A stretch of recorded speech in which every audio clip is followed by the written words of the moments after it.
discussão. Encerrado o primeiro turno de discussão. Em primeiro turno de votação, solicito então às vereadoras e vereadores que registrem os seus votos.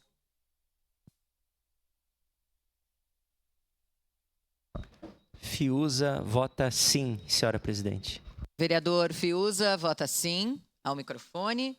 Vereador Wagner Petrini, que nos acompanha, vota sim também, acompanha remotamente. Voto sim, senhora presidente.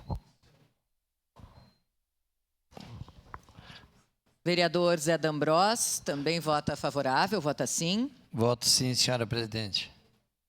Vereador Clóvis Xuxa vota sim.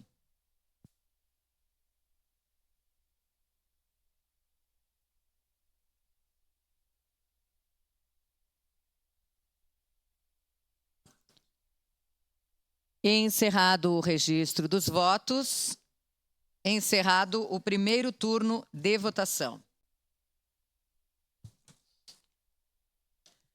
O projeto de emenda à Lei Orgânica número 1/2024, com mensagem retificativa MR-1/2024, foi aprovado por unanimidade das vereadoras e vereadores em primeiro turno de votação.